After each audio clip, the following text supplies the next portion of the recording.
So let's go ahead and talk about this disaster of a basketball game that we had uh,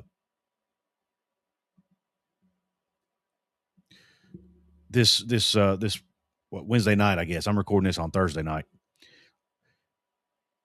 I want to give you my thoughts on that. Um, let's start off with what little bit of positive there was, and then we'll go to the negative, which is where most people sit today as a fan base.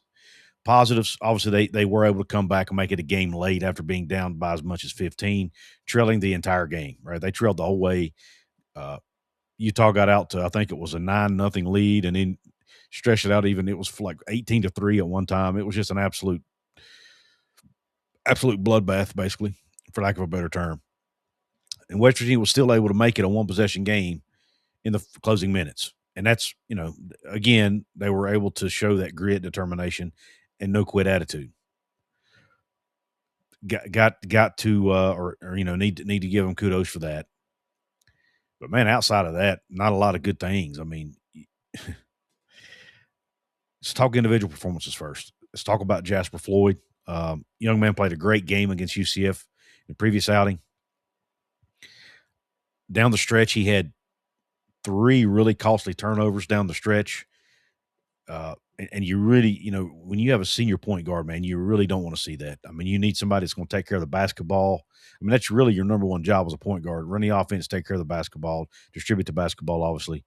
But you have to take care of it in close crunch time. And look, it wasn't all his fault.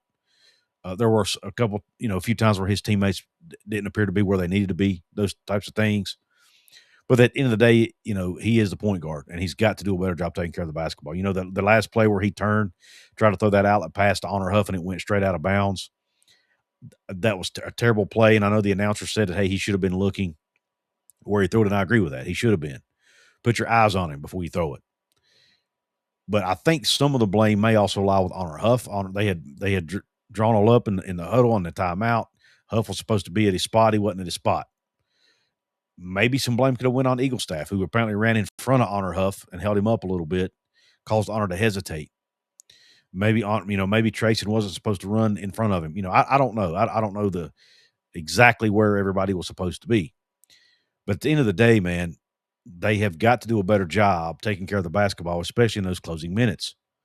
I mean, they turned it over 8 times in the whole game, and I think about half of those were in the last few minutes of the game. In winning time, in crunch time. Can't do it. That's got to be addressed, and I don't know how you address it at this point in the season with only 5 games left. I mean, I think at this point in time, they kind of are what they are in that regard. Now let's talk about Honor Huff. There's been a lot of people on social media that have been ragging on Honor Huff, and some of the criticism is fair. I mean, he has missed a lot more open looks lately than what we were accustomed to. His shooting percentage in the Big 12 has plummeted. I agree with that. But we also have to look at that in context, okay? Honor Huff has basically been the only offensive weapon for this basketball team consistently throughout the season. Yes, you've had guys step up in games. Like, Brennan Lorient's had some games where he stepped up. Floyd's had a few games where he stepped up. Eagle staff's had a handful of games. But Honor Huff has been the really only consistent scorer on this team all year. And teams have figured that out. We're late in the season. There's a lot of stuff on film. Teams know how to guard him. These are college basketball coaches. They know how to scheme up a defense. They know how to stop Honor Huff, and they're double teaming him. They're not letting him get the ball on pick and rolls now or pick and pops. We saw Utah last night putting some of their bigs on him because of the height disadvantage. Because Honor Huff's such a good shooter, he can shoot with guys in his face, with hands in his face. It's a lot harder when he's 5'10". You put a guy on him that's 6'6", 6'8", it's even harder to shoot over them than when a guy's 6'2", 6'3", right? So that's what they're doing now. They have athletic guys who are long and tall who can keep up with him to a degree, as far as his quickness, and they're decent matchups, and it's making it almost impossible for him to get those shots up. The problem is nobody else is stepping up to shoot and make shots to take the pressure off Honor Huff. The entire weight of the offense, or the scoring at least, is on his shoulders. That's a lot of pressure. If somebody else would step up and make some shots consistently, it would take some of that pressure off of Hunter, and I bet you he would have a higher shooting percentage. I mean, I even heard him say it in a press conference, they looked to me to score. Now, he didn't say it as a negative, but you can tell that he knows that. And I'm sure it's added pressure for him. But at the same degree, he is getting paid NIL money. He is a senior. He's a veteran. He is expected to step up and make plays when he needs to make plays. So the criticism is absolutely fair. You know, Harlan Obioha got in foul trouble last night and missed a large portion of that game. I mean, he only played 13 minutes in the game, had 4 fouls, only scored a point, only pulled down 2 rebounds. And it seemed like when he was on the bench and they went to that smaller lineup, they appeared to play better. They brought Chance Moore in the game. He was able to get downhill, penetrate to the rim, get some shots. He ended up with 12 points on 4 or 5 shooting. Also pulled down 4 rebounds and only turned it over one time in 27 minutes. Chance Moore was arguably the best player on the court last night for the Mountaineers.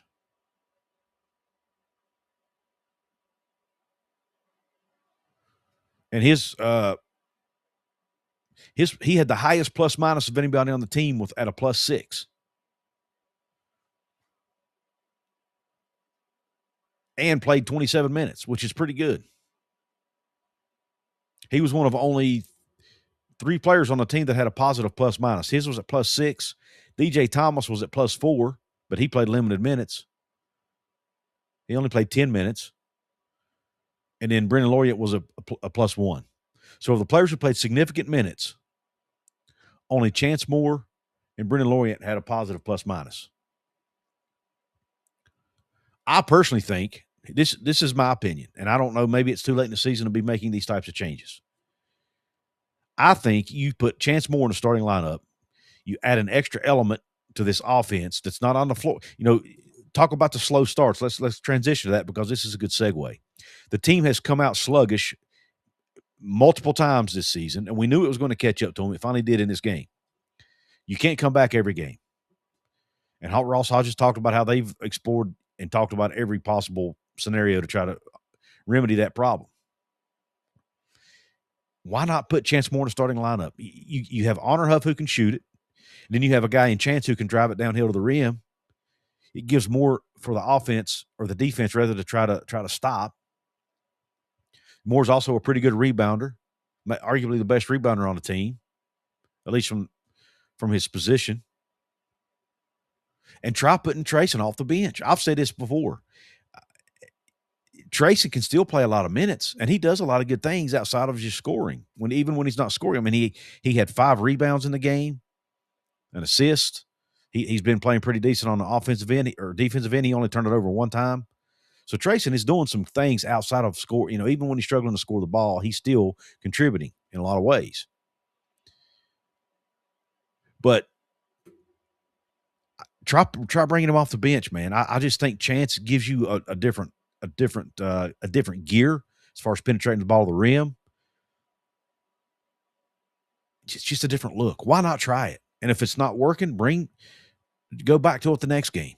I mean, the definition of insanity is doing the same thing over and over, expecting the same results, right? Well, try something different. Try starting Chance and bringing Trayson off the bench. Mix it up a little bit, man. You've got to do something. Or, heck, depending on the matchups, maybe you don't start Harlan. Maybe you start Trey and Chance together and start a small lineup. I don't know. But you have to try something different than what you've been doing, because what you've been doing is not getting the job done. You continue to start games out sluggish and slow and having to come back, and your offense has been absolute inept. Your rebounding, in this game, the rebounding was suffering. Now, some of that may have been because Harlan got in foul trouble, in all fairness. Not that he's a superb rebounder, but he does help take up space, can block out, those types of things. So I'm sure that hurt the rebounding piece. But nonetheless, man, just try. Offense has been your weak spot. Chance is one of your better offensive players. Put him in the starting lineup, man. See what happens. I don't know. I don't understand why you can't try that just for one game. And again, if it don't work, go back to the old way. Harlan's plus minus was minus 20 in the game. I mean, he did not have a good game. Even when he was in, he wasn't playing well, apparently, at least according to the plus or the team. The team did not play as good when he was in there. Let's put it that way.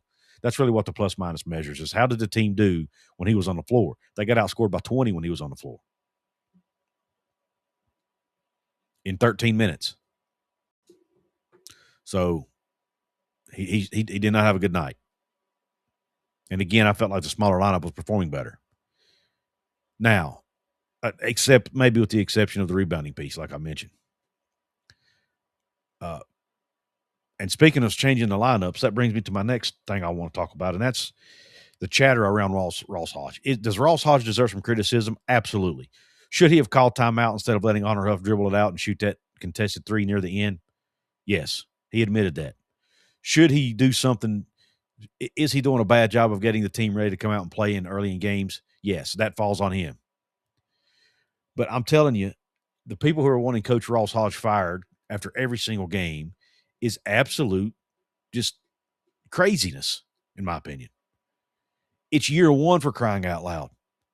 In a totally rebuilt roster, in what world should we be expecting this team to be world beaters? It makes no sense. Makes absolutely zero sense to want him fired when they're sitting here with 16 wins, with a totally rebuilt roster, a winning record in the Big 12, by the way. Who saw that coming? How many of you, and be honest, let me know in the comments, but how many of you expected West Virginia to be sitting here with a 7-6 record in Big 12 play at this point in the season? Probably not very many of you. They still have a legit chance, a real chance to get to 20 wins. It's going to be hard. I'm not predicting it to happen, but they have a legit chance to get to 20 wins. An outside chance to get the NCAA tournament. I think they might have blown their shot with that loss to Utah. Even if they win out, I don't think they get in. But it's still possible, depending on what happens around them. Or they could, maybe they hit their stride and make a run in the Big 12 tournament. Again, I'm not expecting that to happen, but it could. But it is still possible. But who would have thought that would be in a possibility with a totally rebuilt roster for the third straight year, mind you, a new coach for the third straight year, and people want him fired. It's my opinion that Ross Hodge is actually outperforming based on the talent he has on the basketball team. And I'm not trying to sit here and take shots at the talent. When you top to bottom, this team has to me is outperforming their talent level. I mean, he even said in a press conference that one of the reasons he don't go fast on offense is because Jasper Floyd and Harlan Obioha, and he didn't use the word athletic, but he just said when they're in the game, that's not really what they're good at. And I'm paraphrasing. To me, that was a polite way, politically correct way of saying they're not real super athletic guys. They can't get up and down the floor real quick. Jasper Floyd's a point guard.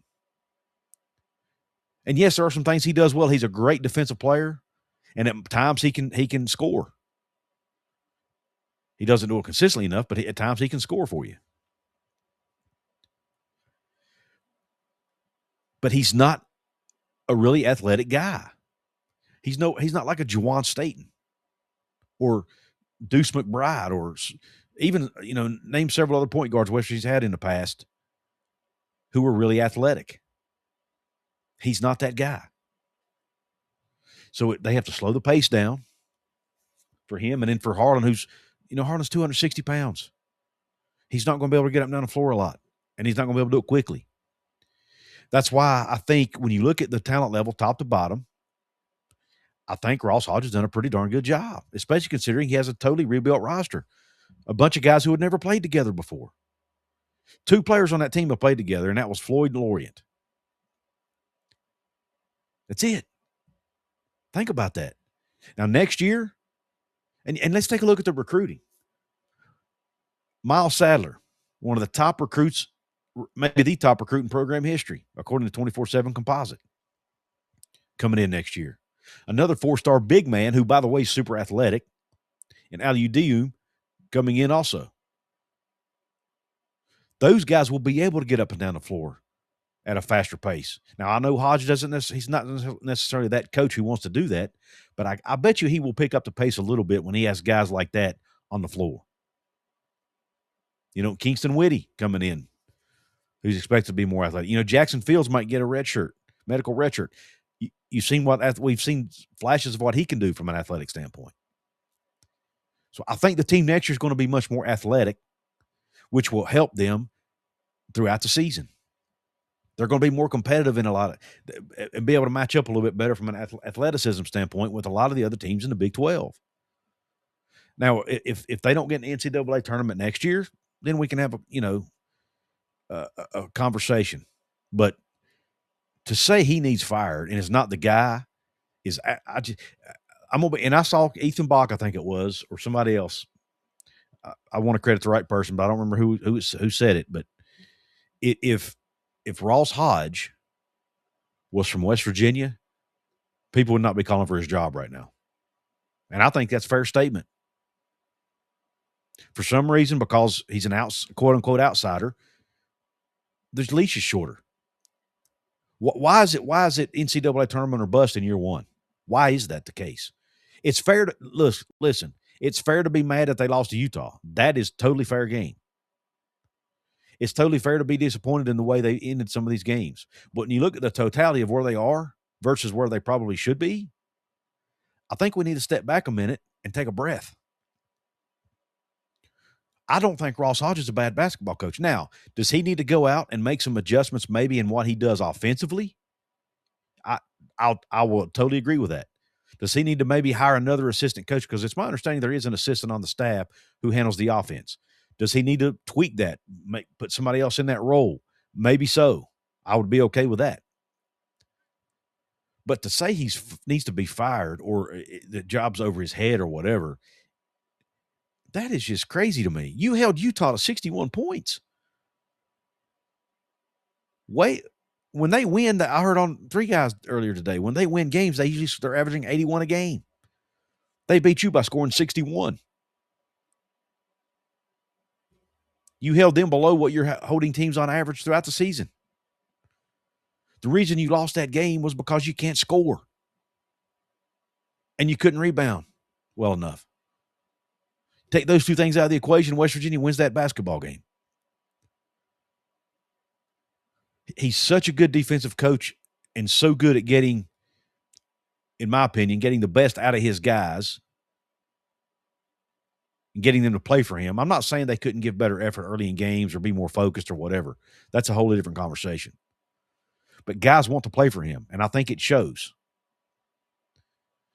And that in and of itself makes him a pretty darn good coach. He's really good out of timeouts, drawing up plays.